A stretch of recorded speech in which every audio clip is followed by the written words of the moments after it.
Welcome back to the Paddle and Fin Podcast Network. We're brought to you by Yak Gadget. For all your kayak fishing accessory needs, go to yakgadget.com. Pelican cases, coolers, and lighting. Go to pelican.com. The 153 Bait Company. For all your hard and soft bait needs, go to the153anglers.com. Now let's get this show started. Welcome back, everybody. I'm your host, as usual, Jimmy Skinner, the Real Down. Back with me this week, Drew Gregory, back in the house. What's up, man? Not much, buddy. Hey, it's been a while since you and I were together on the show. I feel like we just got going, and then I disappeared. I got sick, and it was rough. But I appreciate you keeping it rolling for us, man. Absolutely, man. Absolutely. Well, that's what a good co-host is for, of course. If I couldn't keep it rolling when you're gone, then you might as well just kick me out of here. Nah, you do fine. It was much appreciated, though, man. I'm glad to be back to doing it again. I even look tired. Like, I'm just worn out, but I'm here, and this usually hypes me back up. It's fun talking. Yeah. So. Well, that's what everyone says, and it kind of does that to you. But we're glad you're good and the family's good and you're back and gaining strength, buddy. We really, really are. It feels good, man, to get on the other side of the hill from that crap. But how are you doing, man? I know you got to sideline sit on a national tournament for once. So how was that, dude? Let me tell you what, it was amazing. I'm sitting here on my phone, refreshing Tourney X, watching football. Like hanging with the family. I mean, of course, I had a lot of honeydews to handle because we got this new baby coming in December. So trying to get it done now so I can focus on the KBFNC and the TOC. But and then the holidays, of course, come. Our baby's due December. So once the Thanksgiving holidays hit, we better be ready before then. You know what I mean? Because our first child came 4 weeks early, naturally, just a month early. So is expecting first part of December, middle, end? December 26th, so basically right at Christmas. So that'd be cool. Yeah, kind of. I mean, you miss your birthday sort of gets tied into Christmas, and my parents are the 28th and 30th, and they get missed a little bit. So, I prefer that, little Sophie has a birthday a little bit separate from Christmas and all that. But, it is what it is. And we're even considering naming her middle name Noelle because she's coming right there Christmas. So it could be Sophie Noelle. So we'll see. What do you guys think about that? Let us know. Noelle, good. We're also maybe considering Alexandra, my wife's middle name, or Grace. We also like Sophia Grace Gregory. So anyway. If she decides that she doesn't want to be a Christmas baby, I vote December 5th, and me and her could share a birthday. That'd be cool. There you go, man. There you go. Well, all right. Well, let's get right into it. As you could tell by the title, and for all you tournament heads like the rest of us following all this, everybody knows that the Hobie BOS was on Pickwick this week, and they had 82 anglers, a little bit less than normal, but a lot. Like me and Drew were just talking about it. This is the time of year. Hunting's a lot more important to a lot of guys, getting ready for waterfowl, whitetail season. Some guys, I talked to some guys that have already been out west for early elk. So priorities start to change, Yeah. And last year, the Coosa chain was the final event, and there was, I believe, 87. So I think the last event, people either, a few extra people come because they're still in the AOI race, but also a lot of people know they're already out of it. So maybe you don't get as many because of that. Plus, like you said, all the other stuff, the school, colleges, football, else, kids school and things like that, the hunting season. So that's, at least it's about on par with last year's, turnout. So yeah, it's definitely like going into October, so, late September, October. I never really noticed this until a buddy of mine pointed it out. Like, typically this is the time of year my schedule's full of stuff, and you don't even realize it. Like when I'm planning my season out, in the beginning, I'm like, I'm gonna fish all through it. And then I'm like, nope, like I can't. I got stuff to do. It is true that the turnouts do go down as the year goes on. If you look remember tournaments in January down in Florida, they were like 175 people and almost 200. And those first tournaments when people are just itching to get to warm weather and catch fish are just the most always. So it's pretty, I guess, pretty typical of this turnout. But it was a good event, and I loved following along with Tourney X and watching all the action. It was just a blast to be home, relaxing, and get to spend some time with the fam. So heck yeah. Well, still speaking on that tournament tonight, we got the winner. We got Mr. Guillermo Gonzalez. Everybody knows this man. He is a Texas hammer. And it was actually, there was a lot of hammer anglers in that field. And my picks in my head for who was going to be up kind of quick were completely wrong. Well, Christine was up there. I knew Christine was going to be up there, but I had some of those Tennessee folks, my neighbors. And then I seen Guillermo and Scotch and them fly up the leaderboard, and I was like, oh, they're not letting the rest of the Southern boys take it home this week. So, well, what's going on, man? How you doing? I'm doing pretty well, as you can imagine. Oh, I bet. Oh yeah, dude. Really good win. You still like, hell yeah, I won, or are you like, shit, I need a break? Like, is it acceptable to say I'm kind of like right in the middle of the two? There you go. Yeah. I mean, shoot, I've been traveling like crazy this year, and it's been a heck of a year. It's been so much fun. We've had some really great events, and I mean, to be quite honest, I have wanted to win a Hobie BOS event so bad, and I've come close so many times. And getting the win truly meant so much to me. But man, I worked my tail off so hard every tournament that I was almost like too tired to be excited by the time it was over. Yeah. I know Drew's been there before.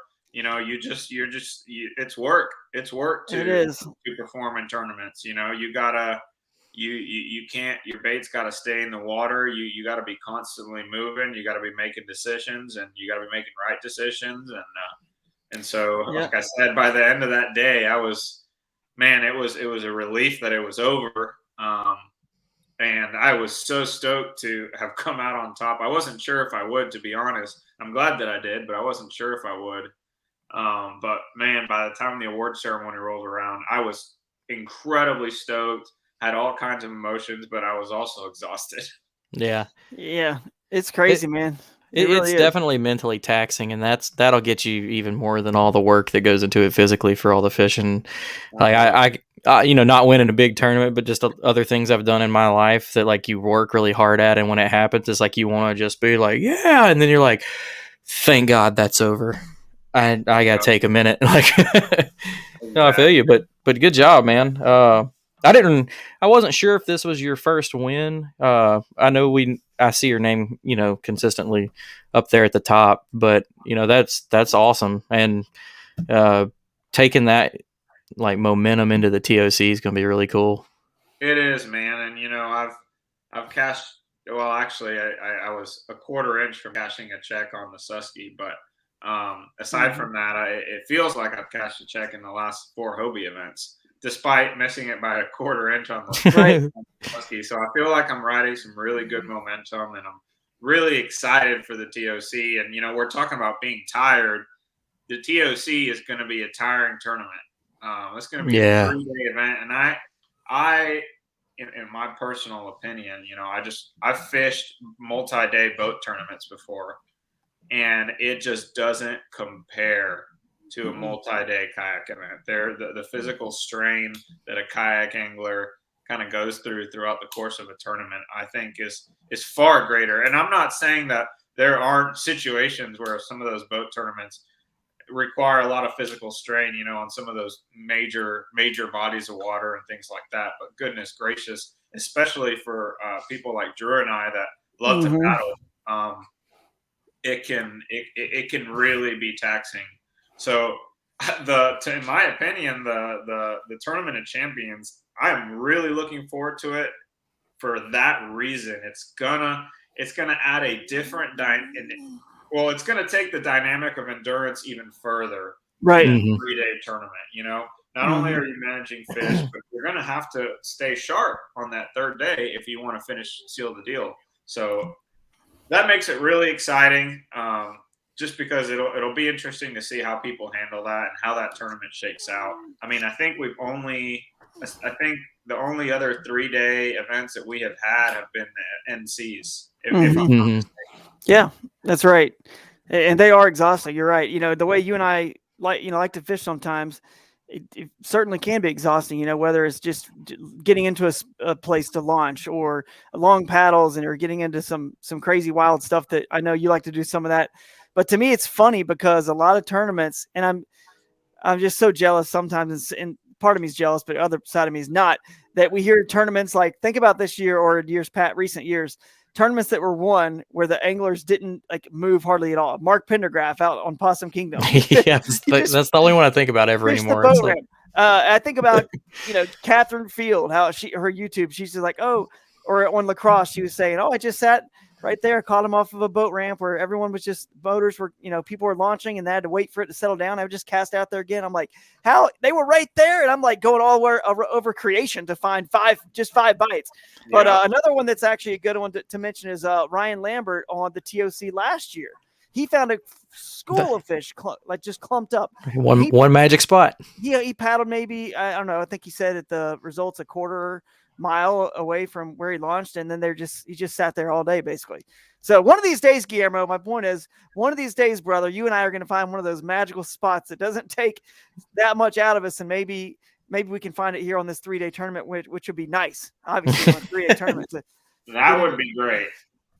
Yeah, that would be great. It's hard for guys like us because our mentality doesn't work that way. No.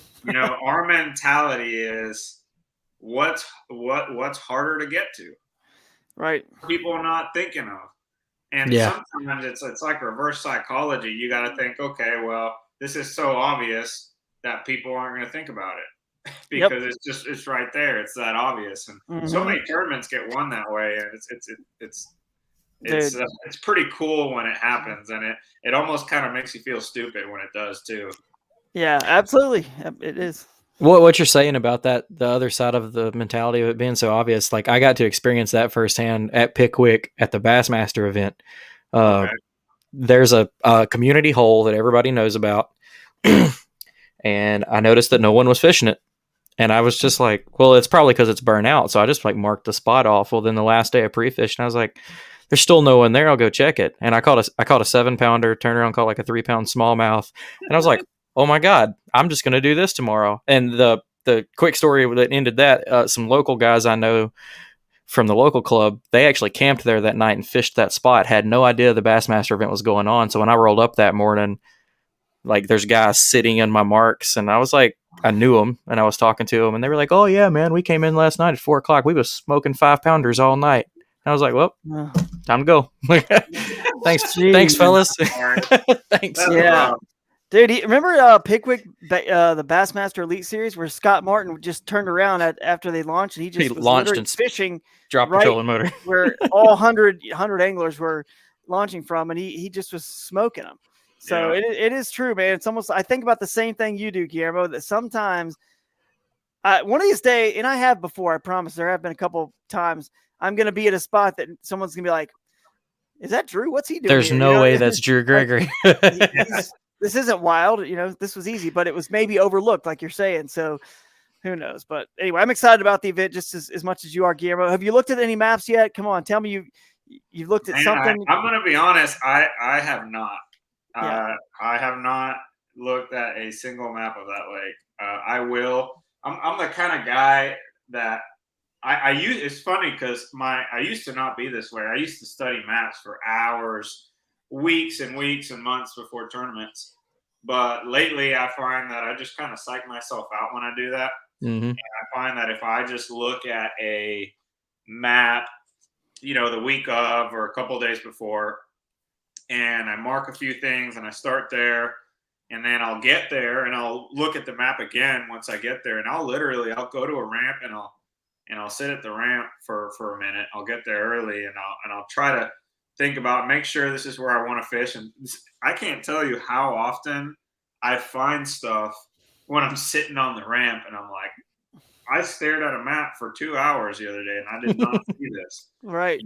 But there's something about being at the ramp and having to make a decision there, and I've kind of changed my mind and done other things. And that actually, it's funny I mentioned that. That's how it went down at Pickwick.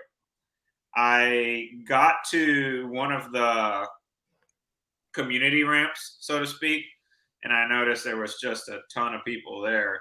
And I had heard that there had been a lot of people fishing up there, and I was so I thought to myself, man, is this really what I want to do? You know, and I literally I drove about 5 minutes down the road to another ramp just to look at it, and then I sat there for like an hour and a half, and I literally pulled out my laptop at the boat ramp, and I hooked it up to the hotspot on my phone and started looking at maps, and I completely changed my game plan for the entire week right there. And I said, okay, I'm going to fish some of the oddball stuff and see if I can find anything over there. And so I ended up fishing all through practice and in the tournament closer to the dam, which not as many people seem to be doing, at least. And it worked out really well because throughout the course of the tournament, I maybe had one boat that might have come in and fished some of my stuff for about 10 minutes, and that was it throughout the course of the tournament. So I kayak or bass boat? It was a kayak. It was a bass boat. It was a bass boat.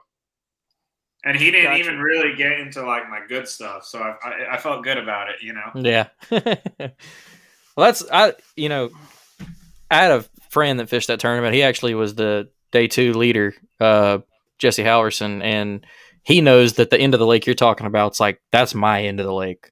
I rarely go, on the other end where everybody tells me how good the smallmouth fishing is and stuff like that.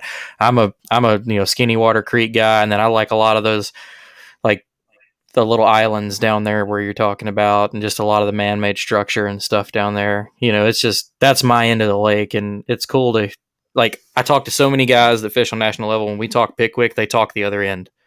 And like, even for the Bassmaster event, I went down there pre-fishing. I saw one guy like the whole time. I thought when I got to that boat launch down there were going to be 40 kayak guys down there because it's the most like open parking and everything, and no one was there. And I was like, good. It's a cool end of the lake though. But you talked about your decision making, how you changed your game plan map wise. Tell us a little bit how pre-fishing went once you did that. Yeah. So early on in practice, I didn't have a ton of practice. I had about a day and a half, or actually a little more than a day and a half. I got to fish for like an hour on Wednesday, and then the full day Thursday, and then that until cutoff on Friday. And I fished for that hour on Wednesday, and I actually did pretty well. I did in an area that I didn't think I would do that well, and it wasn't really like my area. And then I went to a different part of the lake. I hit 3 ramps on that second day, and the first ramp I caught a bunch of like little 13s and 12s and 13s, and I was like, well, I mean, if I need a limit, I know it's here, but I'm not too excited about it. The second place that I went to was actually an area that I was really excited about, and I fished it for about 3 hours, and I was about to leave. I fished it for like 3 hours, and I power fished it. I really like to power fish. I like to fish fast. I like to cover water, and I just really didn't get that many bites. However, the fish gave me just enough to think, okay, let me make some adjustments and see if I can get them to eat. I had some fish swirl on some of my baits that I was fishing really fast, and I had 2 in particular that I was like, man, it's kind of hard to tell when they just swirl it, but that looked like kind of a good fish, and this area looks like an area I could spend a lot of time in and really break down. So and I was a little discouraged because I figured I could catch them power fishing, and but anyways, I decided, okay, I'm going to slow down a little bit and see what happens. And the second I made that decision, I started catching fish immediately. And in like 10 casts, I caught 5 fish. That's crazy. Yeah. Got all of that. It was nuts. It was like, oh, well, this might actually be kind of good. And, and so I honestly didn't fish a whole lot else. I figured, okay, if I need to expand on this, I can do it during the tournament. You know, I know at the very least right here, there's a few fish, and one of the fish that I caught was a pretty good one. So I felt good about it. And then after that, I hit a bunch of other places and I slowed down, and I kept consistently catching fish. But I had one really good fish in that other area that just kind of made me want to go back to it. And that ended up being the area that I fished the tournament. Literally, I was about to leave it, about to write it off, and I made one adjustment, and boom, it became the deal. And did you hold that same spot both days? Did you make it work the whole weekend? Or? Yeah, really, it was an area, and I like I said, I took the time to really learn it on day one. I kind of had an idea more or less where the fish would be and more or less where I would catch them, but I didn't know exactly how it laid out perfectly. So, a lot of times, I'm sure y'all have experienced this. You'll go out and you'll fish an area and you'll get your eyes on it and you'll learn a few things. And then you'll look at it again on a map after you fished it. And it's crazy what you learn after you fish an area. Oh, yeah. I know it sounds strange, but like after you actually put eyes on something and you get to fish it for a little while, then you can look at it again and kind of formulate a new game plan. And that's kind of what I did. And I ended up finding a few areas that I knew I wanted to try and target. And one of those areas had a gigantic school of fish on it. And I can't even explain how it was possible because it was like 2 feet of water. That's crazy. It was 2 feet of water, and I don't know how you could fit another bass in there. That's nuts, man. That's what you dream of right there. And I feel like we talking about miracle spots. That's what. Yeah, exactly. that's a good one. That's a good one. The only thing that didn't make it like a total miracle spot was that it had a lot of 12-inchers in it. And you caught them all. You had to weed through them. Exactly. You had to weed through them, and I ended up catching. In that particular spot, I think I only ended up catching one good fish every day that I actually had in my limit. But I was able to catch a limit quickly out of it both days. But it worked out really well. And then after that, I kind of broke down some of the other areas. And I had a few other areas that had kind of little groups of fish as well. And, man, it was just really a blast. For being in such shallow water, those fish behave like ledge fish. Like you catch one fishing really slow, and then you try to catch another one fishing fast they weren't fired up with. Then you catch another one, and then eventually you'd realize like your bait would just hit the water and it gets smoked immediately. And then once you've caught like 3 fish out of that school, they would eat anything you threw in there. They're just fired up and they wanted to eat. And it didn't matter what bait I threw in there at that point, and they would eat it.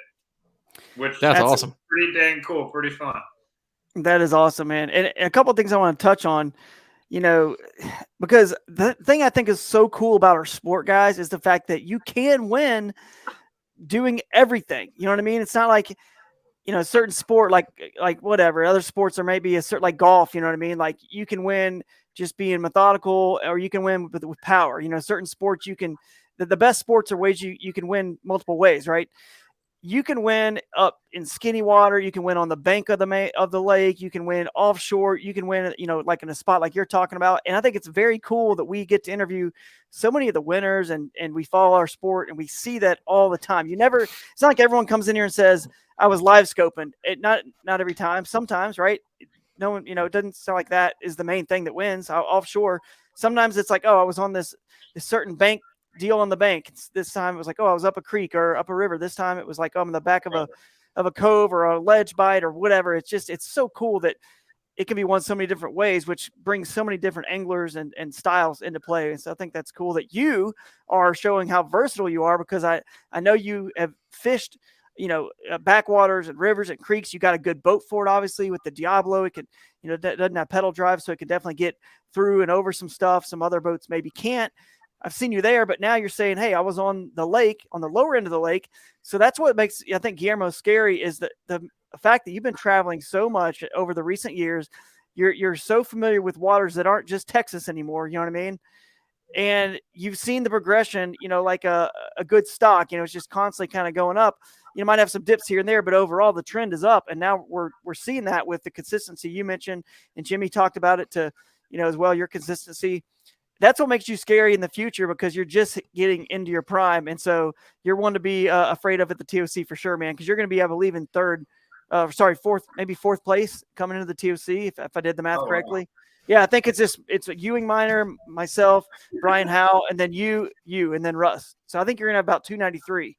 And I think we have 294, and then Ewing has 298. So you're right there, brother. And last year I had 294, and when I won, and I would have won at 293. So that just gives you an idea how close you are. So, and something that I wanted to add to that, that like for people getting into this, or anglers that are, looking for that break and thing, something that makes an angler great, like you guys, is the consistency and time on the water and experience, but adaptability. Like that's something that both of y'all do, is like you probably got your like strong suit and your go-tos, but being able, like Guillermo, like you said, like you're sitting at your launch location at your ramp, looked at a map and we're like, nope, changing it up. I got to do something else.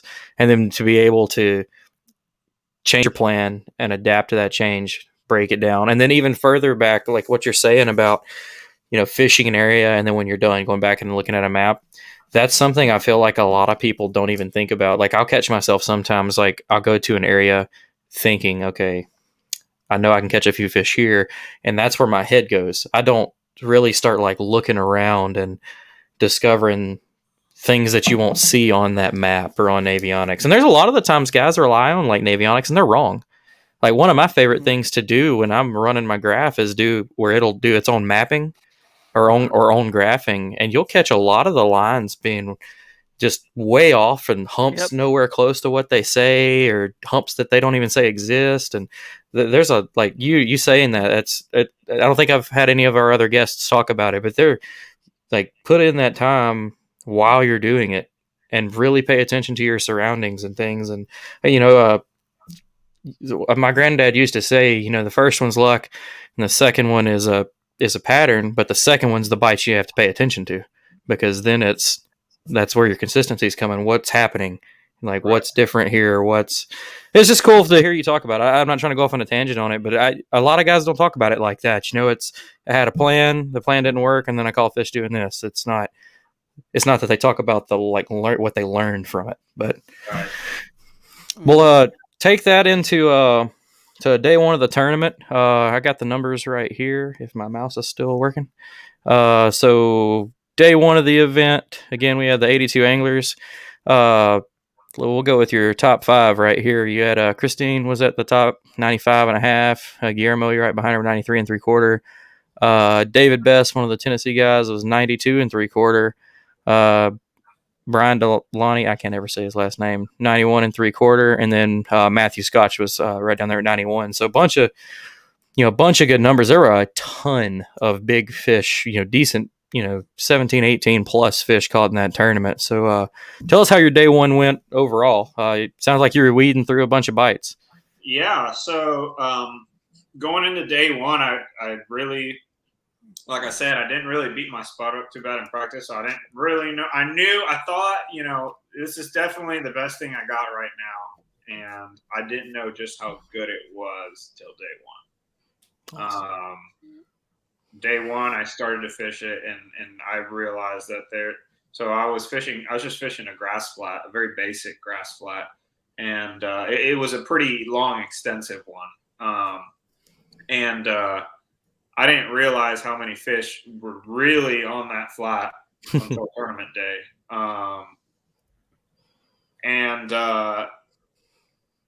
Just like you mentioned, it was really just having to weed through a lot of small fish. I don't think I was around as many big fish as some people in other parts of the lake, but I had enough numbers that I could weed through enough of them. I definitely feel like I was around more fish than a lot of people, but not necessarily as many big ones. I think a lot of those guys fishing maybe a little further north were around some really good fish, but they weren't getting near as many bites, and those fish were definitely a little bit smarter from what I've heard. Oh yeah. But I didn't realize how good it was until that day one, especially in the moment when I kind of figured out, okay, I can win the tournament here. Was I caught a 21 incher in like a foot of water on this flat, and I was like, okay, there's some of these things are here. I just got to keep my head down and keep fishing, and that 21 really kind of set the mood for the rest of the event for me, knowing that those fish are there. Yep. And now I just got to catch enough of them to get a couple extra big bites. Yep. Yeah, it's a positive vibes for sure. When you catch a big one like that, it's rarely an accident. You know what I mean? Like big fish tend to congregate, together, and you're not just, like you're saying, those small ones were together, but big fish tend to, whatever attracted that one there is going to attract other ones there, whether it was bluegill probably or something else they were feeding on. So that I get that. And I love what you're saying, Guillermo, about how you didn't, this is the way I do it too. I don't know what I have going into any tournament, basically. Really, I don't really know what I have because I pre-fish and I don't really wear out an area. I want to learn it, like you said, on day one. And then, of course, I go to the spot like you did that had the most promising spot. But you had other backup spots, you said, too, right? So you knew you could pull out and maybe go to something else if it wasn't what you thought. But I like how you learn it, because if you learn it, you know it so well in pre-fishing, you probably don't have enough fish to last 2 days in the tournament. This spot obviously ended up being pretty magical, and I know on the results you said you caught like 100 fish, so it may have, but most of the time that's not the case. You can't wear it out and learn it completely, know it so well pre-fishing. At that point, you've just probably worn it out. So that was really smart move on your part, and what made it possible for you to do that was the fact that you have enough experience now and instincts to that you didn't need to keep fishing it, and you wisely chose to stop in pre-fishing before you just burned it all up, but then you learned it on day one. So that was really good move, and that's definitely, I think, one of the ways, or one of the reasons that you ended up on top. Yeah, and to kind of go along with what you said, one of the things that I've noticed and I've had over the years, as y'all know, I've had a lot of success in Texas, and I've had a lot of people reach out to me and, for advice on approaching on the tournament mindset. And the bottom line is conditions constantly change. And if you have a good area and you learn it under certain conditions, odds are by the time the tournament rolls around, things are going to change. And you might have that area completely dialed in for that day that you practiced in it. But one of the things that I've noticed over the years is whenever I do that, something's always different on day two, and it's like I got to relearn it. So instead, I've kind of tried to make it a point to learn, like I already mentioned, learn it during the tournament, under tournament conditions. In that way, at least leading into day two, and in some cases conditions change a lot, but not always. And you just never know what's going to happen. And for that reason, it's fishing with an open mind. It's crazy the difference it can make for a really seasoned angler. There was a stretch, for example, I remember, we all know Matthew Scotch. He had a stretch down here in Texas. He didn't practice for a single tournament. He dang near won all of them. Some people got it. And it's crazy how that works. So many anglers are concerned with not getting to pre-fish for too long. But in so many events, how many events do we hear about where the winner says, "Oh yeah, I got 3 hours of practice," or "I got to pre-fish for a day"? It's crazy what fishing with an open mind can do for you, and in so many cases that could be such an advantage over somebody who's been there for a week and a half and is set in their ways and how they're going to fish that event. Before Drew joined the show, when Dan was still here, I had it wrote down somewhere. I think we had done 6 shows in a row and we had first, second, and third on each show, and I think only 3 people pre-fished for even an hour out of those 6 shows. And it was week after week after week all over the country. Guys were like, "No, I got off Friday, drove all through the night, slept for an hour, got up, and then he won." Like, okay, well, I'd never been here. Like, good job. But I'm glad you brought up, like, what you said about people asking you the mind of it and everything, because it's something I wanted to ask you about. So, you're obviously, like you said, you're on just a lot of fish. Was there, going into day 2, knowing that it's a 2-day tournament, you can fish, you can like burn up your hot area. You said you were in an area, so you obviously have got things you can move and adjust, like Drew is saying. Like, what's your mind there? Was there ever a point where you're like, I'm catching too many fish, this is going to mess me up for tomorrow? Or is it like just kind of instinct and even just a chance and a gamble that you're like, this crazy school of fish in this area is just going to hold out? Yeah. So, of course, that was 100% on my mind, considering, well, am I beating them up too bad? But then I thought about that morning there was I don't think that it was really a shad spawn. The water hadn't quite cooled off enough for that, but the shad were really active and the bass were just crushing them. And I thought about how many fish I watched crush bait that I couldn't catch. Mm-hmm. So there's a bajillion fish in here, and I'm going to find some fish that I didn't catch yesterday. There's no doubt. So I thought to myself, I am going to run up the score, because if I don't, I might regret it tomorrow. If I come back tomorrow and just catch a ton of fish, I will regret not getting as high as I can on day 1. And so I kind of decided I was going to beat it up a little bit. And actually, even with that, I decided I would beat it up as bad as I could till 12:30. And then I would move. And that's what I did. I beat it up as bad as I could on day 1 till 12:30.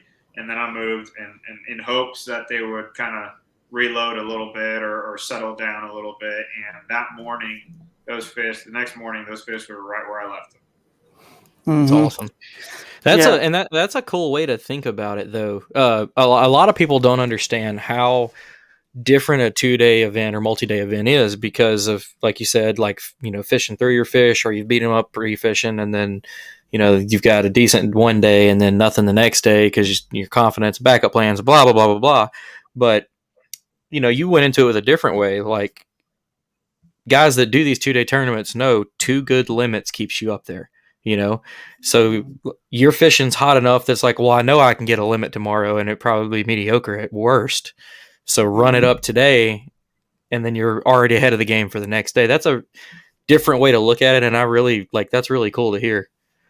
And it worked. It did, and it was like I said, it was a little scary knowing that I made the decision to kind of beat my fish up. But I mean, when you're in a scenario where there's and honestly, I'm not lucky enough necessarily to be in this scenario on a regular basis to where I get to weed through 40, 50 fish a day, but if you get that opportunity, and I mean, even at 12:30, I felt like I left them biting, and that's insane. So where did you go at 12:30? Did you go to a place that you had kind of looked at to be your backup area if that first area didn't end up panning out, or did you stay close, or did you get out? I didn't trailer. You didn't trailer. I just made a good little paddle to like a kind of different region of that area where I was fishing. Did you pre-fish that area? Did you pre-fish that? I looked at it. I didn't really pre-fish it. That's where you went back on your map after you'd been there in person, like you said. You go back to your map, and then you can kind of find something that's similar, try to duplicate what you'd found. So actually, what's funny is it wasn't similar at all. It was actually totally different. It was I was going to see if doing some different things maybe would make for more bigger bites, and it didn't end up working out. And that was okay, because I knew I had a good limit. I knew I had a good area for the second day. And that second day, I knew I would fish it till the very end. And I actually, once again, I ended up learning a few things on the second day too. And that learning a couple things on the second day actually pushed me. I made a couple calls doing things a little differently on the second day as well. So it worked out. And we'll get right into day 2. I've got I'll hit the numbers here real quick. Big shout out to my buddy Jesse, good buddy of mine. I always give him crap about him fishing Pickwick, and he turned around and shut me up and was the day 2 leader with 94 inches, anchored with a 21-inch smallmouth. Man, Nice. good job, buddy. Second for day 2, Brian Howell. Third for day 2 was Jordan Marshall. Fourth was Daniel Lyons, and fifth was Mr. Jackson Orr, and it was still, high 80s and 90s. And Guillermo, you were just right down there in 7th. So 87.5 is still a respectable day under any kind of condition or, whatever's going on. And like you said, crushing it day 1, you give yourself that wiggle room to, still be able to make it happen. So go right into the day 2 and, what worked, what didn't, what changed, or what you found. Or So I was a little nervous on day 2 when I got to the ramp. There was a debris line on the ramp, and when you see that, that means they dropped the lake. mm-hmm. There was a debris line on the ramp, and it looked like it was approximately 8 to 10 inches lower starting off on day 2. We got a ton of rain. Basically, right after the tournament ended on day 1, we got a ton of rain. It muddied up so many of those creeks, and I know a lot of the lakes started rising really fast, and I guess overnight they just dumped water. And the spot that I was fishing on the lower end, I guess since they're pulling it was a way lower. I mean, so many of the areas, I flipped a few trees and bushes that day, and those trees and bushes were all exposed for day 2. And I was a little concerned because I'd been fishing so dang shallow, between 1.5 and 3 feet. And when you're fishing that shallow, 8 to 10 inches makes it a lot. So I was a little nervous, but I knew there were a ton of fish in that area, and I knew I could pull back a little bit and still catch a couple. I just didn't know if I would lose some of those bigger fish. Yeah. And I really do think that was the case a little bit. I think some of those bigger fish moved out. But thankfully there was enough good fish in there to still pull a high 80s limit and still win the tournament. Was it clear water? Was it real clear right there? No, it was kind of in between really muddy and clear. It was definitely a little dingy. If I had to say viz, I'd say about 6 to 8 inches. Nice. I'm curious to know, just because I know how much rain we got, man. I was telling Drew before the show that a lot of the lake dropping was, it flooded so bad on Wheeler Lake that areas that have like historically never had flooding had waist deep water, people stuck on their roofs, cars underwater. So I know like Wheeler was dropping into Wilson heavy. Wilson was supposed to drop into Pickwick heavy to help get rid of the flooding. So was current a factor? Was any of these levels like you had it one day you didn't, or it picked up midday with all the rain, anything like that? Was it all current bite? For me, it wasn't. I wasn't affected by current at all. However, I know for a lot of people it was a huge factor. A lot of people were really praying for that current, and when they got it, they caught them, and when they didn't catch them. I know Christine was one of those people. She was on some really, really nice fish when they were pulling current, and it was always really frustrating for her whenever they quit. You're basically just a sitting duck. You're sitting there waiting for them to start pulling it again. One of the things that she mentioned that I thought was interesting was it seemed like it wasn't real consistent. It was on and off and on and off.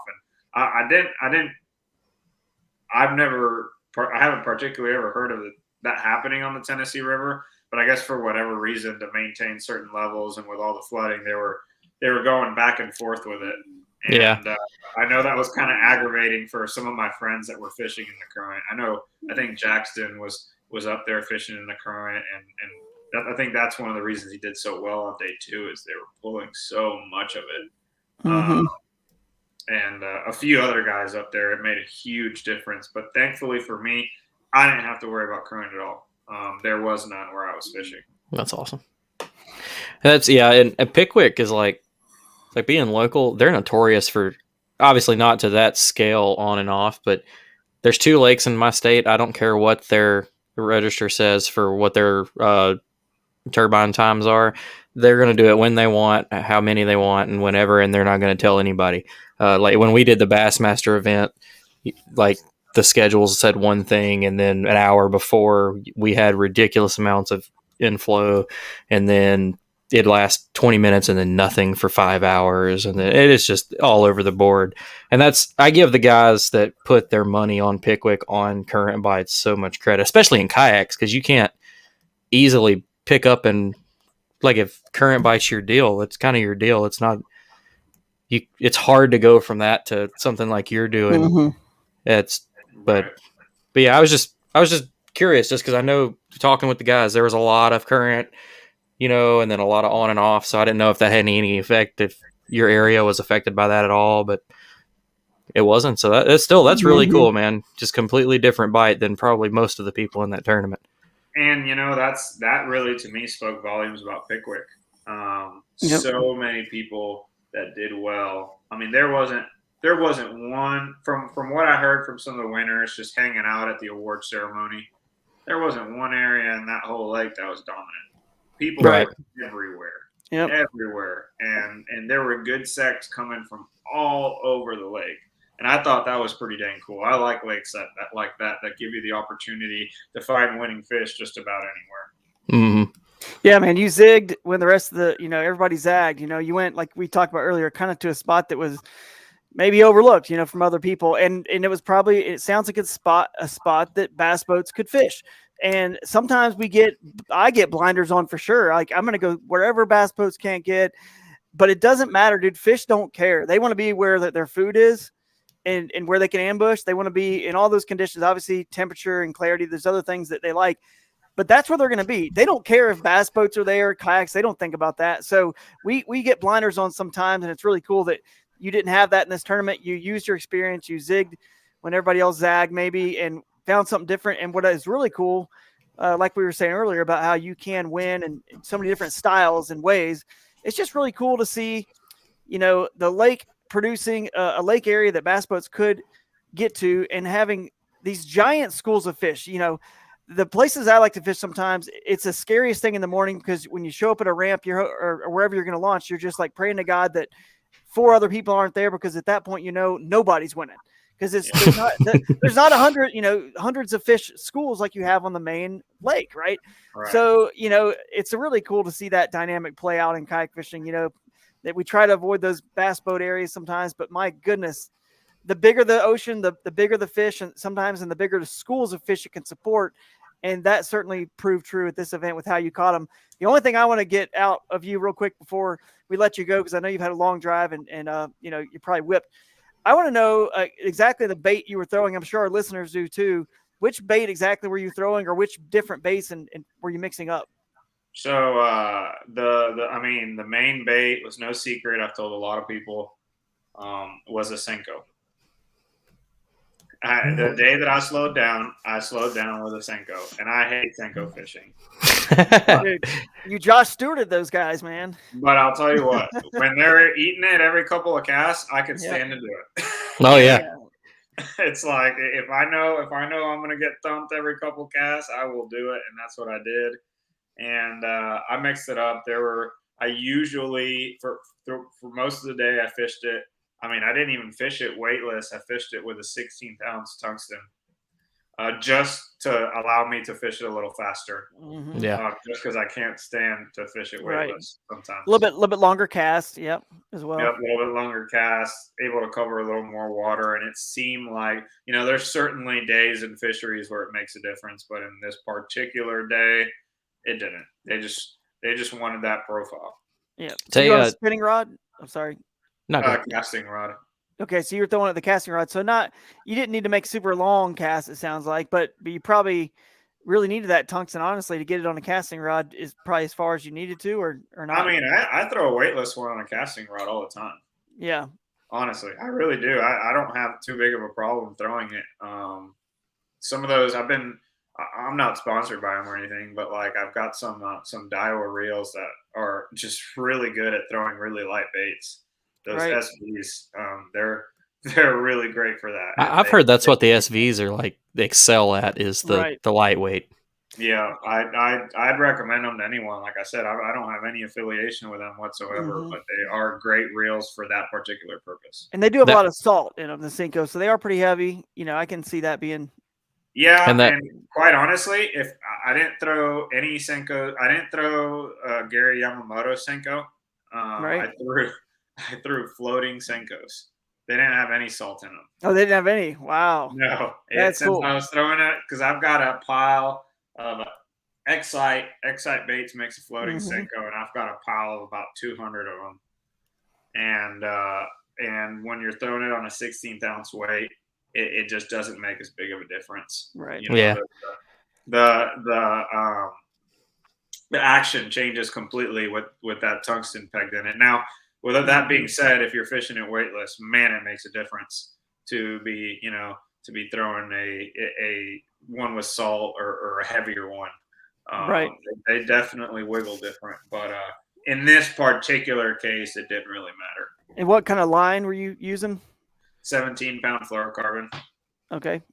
Nice, man. Very cool. And that was the thing that did most of the damage. Anything else work particularly well, or is that pretty much on day one? I did stroke a jig a little bit. I actually caught a few coals doing that. Nice. Where essentially I'd landed in the grass and I'd just rip it out of the grass fast, and you'd rip it out and they'd smoke it. Nice. That was, I'm glad you was talking about which Senko you were using, because I was going to ask if, like, a day like that many fish on a Yamamoto Senko, most of your check is going to go to replacing all of those Senkos. Yep. Hey, I mean, I love that bait. It does so well, but my God, it's expensive. It is. Yeah, absolutely. It is. And some days you need them, no doubt. Yeah. But it didn't work out that way for me, thankfully. Yeah. Was there ever any wind at all in your area? Did that play factor? Yes. The very end of day one, there was a ton of wind, but thankfully I didn't have to fish it. Now I got real lucky. There wasn't a whole lot of wind for both tournaments, and we had cloud cover and both days, and I think that helped me a lot as well. It kept some of those fish out of the grass. Yeah. And I think it kept them out feeding a little more. But the wind was never really a huge factor. And that certainly, if it had gotten windy, it certainly would have been very difficult to just throw a Senko. Oh, yeah. But it wasn't. So it worked out for me. Yeah, man. Yeah. Well, congrats again. You did a killer job. One last time before we start to wind down. The final results, you got it with 181 1/4. Christine was right on your tail with 179 3/4. Third place is Matthew Scotch with 177. Mr. Jackson Orr, fourth place, 173 3/4, and then David Best also with 173 3/4. Killer numbers, especially considering the weather on that second day. I saw so many pictures people posting, like cameras were soaked and cloudy. Everybody's rain gear just looked waterlogged. I mean, it looked like it was tough for some people. It was. Thankfully, it never got too bad for me. On the very end of day one, we had some really gnarly weather come in. Thankfully I was already close to the ramp. Otherwise, it probably would have been really hard to get back. It got really windy and some storms came through, but thankfully I wasn't too affected by that. Thankfully, everybody was safe. Yeah, because Pickwick does. Pickwick, when the wind comes in, especially on the Mississippi side, man, it's just so open. It gets big quick, and I know those Diablos are like very capable crafts, but it gets sketchy paddling that stuff, man. Oh yeah, it certainly can. I mean, it's I worked at a kayak shop for a few years, and one of the things that I always told people was, you could be in a Hobie, you could be in a Diablo, you could be in a Wildy or a Jackson, but if you get a 30-mile-an-hour wind and it starts whitecapping, I don't care what boat you're in, you're going to hate your life. Yes. It doesn't matter. It's bad. Yeah. True. It gets rough, man. That was my first experience with Texas this year. First time to go to Texas, hit Lake Fork. We had 32-mile-an-hour winds on one of the pre-fishing days, and I was out in the main lake like a retard. Like, what am I doing out here? Yeah.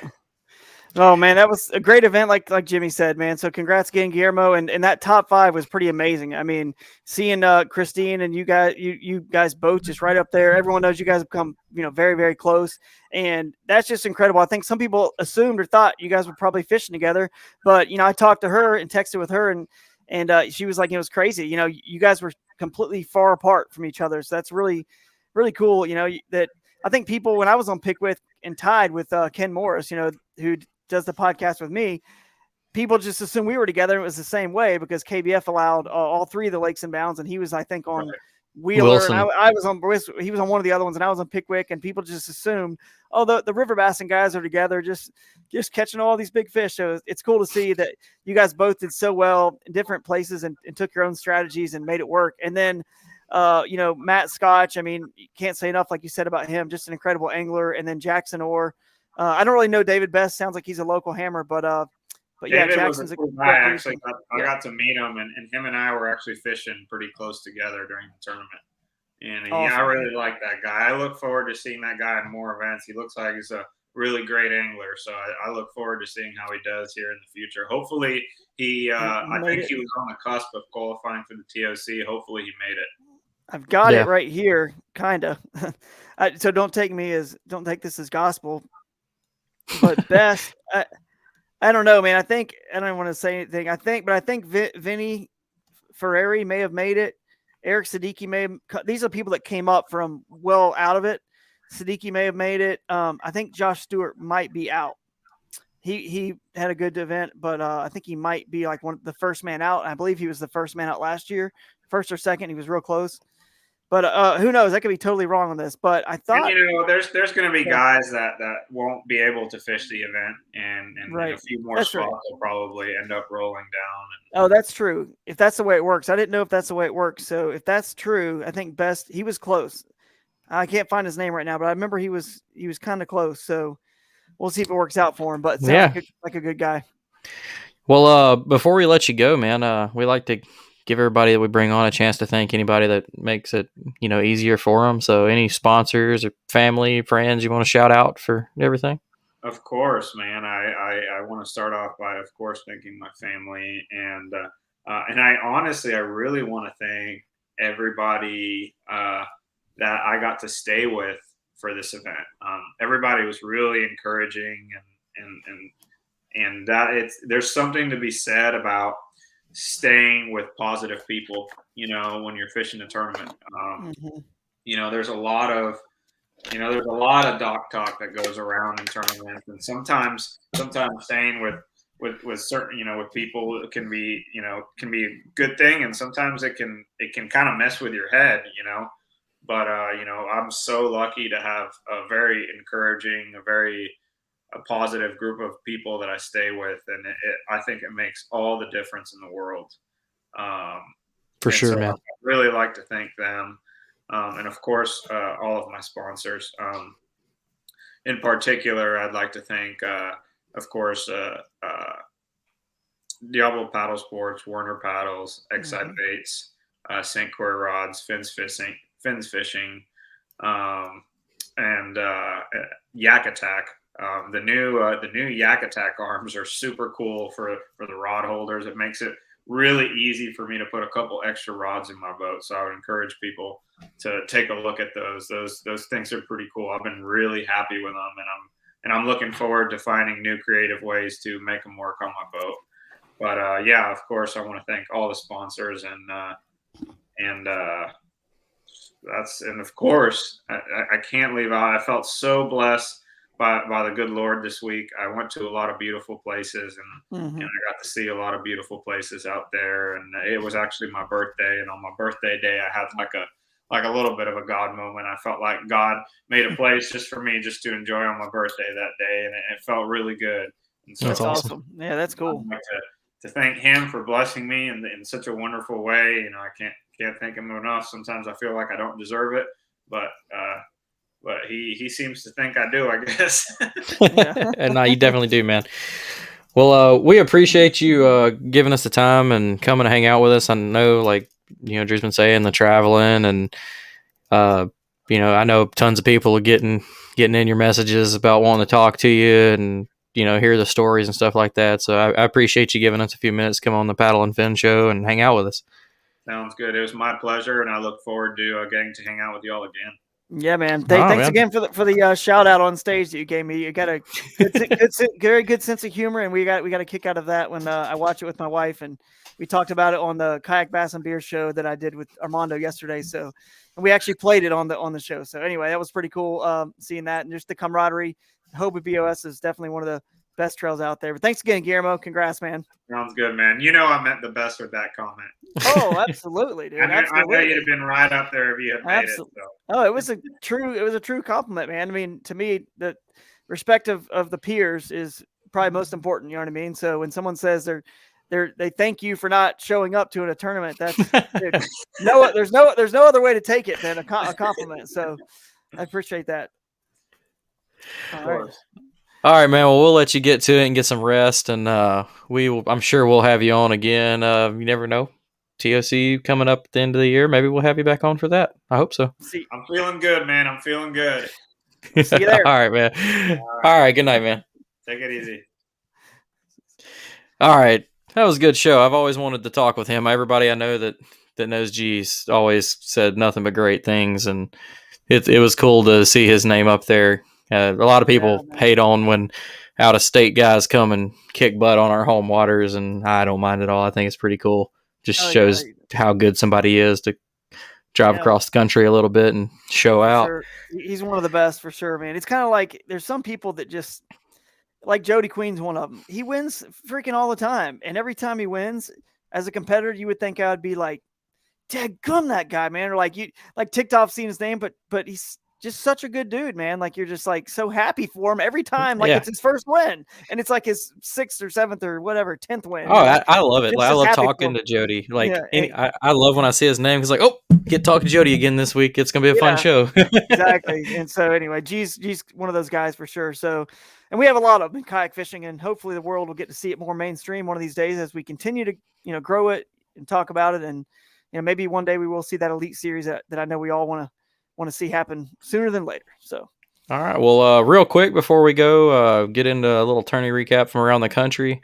I'll do this as quick as I can. There's a few of them. First up, Ontario Kayak Bass Trail, Lake of the Bays in Ontario, Canada. 5-fish limit had 96 anglers. First place, Chris Totosco with 90.5. Second place, Chris Bootson with 82.5. Third place, Brian Arnold also with 82.5. That's a big tournament with some good numbers in Canada. That is. The New York Bass Fishing State Championship on Chattooga, 2-day tournament, 35 anglers, 5-fish limit. And it looks like it was tough because the 2-day totals were terrible.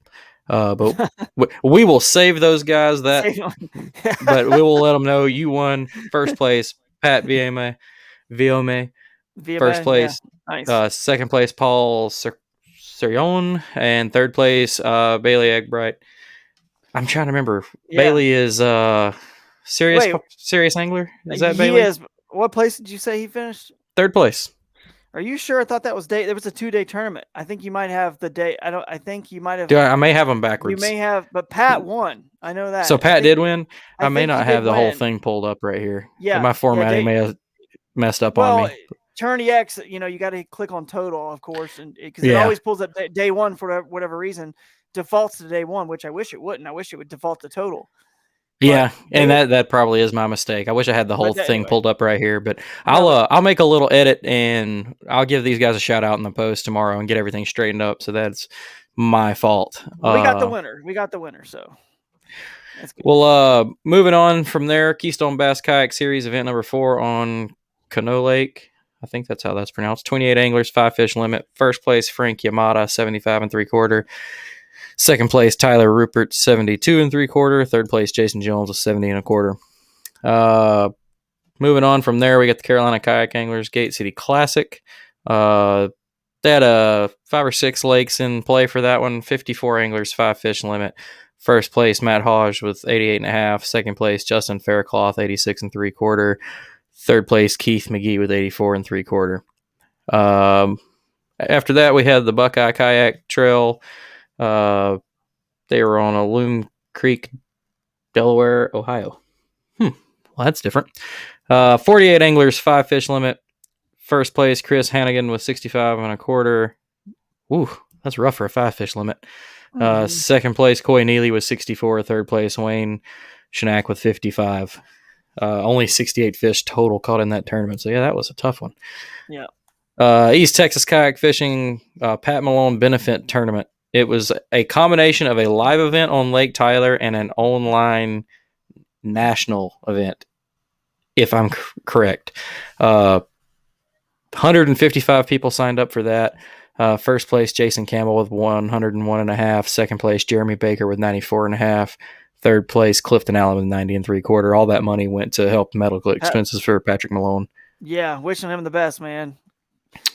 I wish I could have got more on that story. I don't like to try and pry in the people's lives, but a name I recognize, I kind of get curious, but I stopped myself. So no, he's a good dude. Helped out with the BASS Possum Kingdom, the championship over there in conjunction with the Classic, and I got to know him a little bit over there. So just a super great guy, and you can see by the results, the turnout, the outpouring of love he's gotten, as he's going through. I don't know all the details like you said, so I don't want to get into it exactly, but just wishing him and his family the best and keeping him in our thoughts and prayers.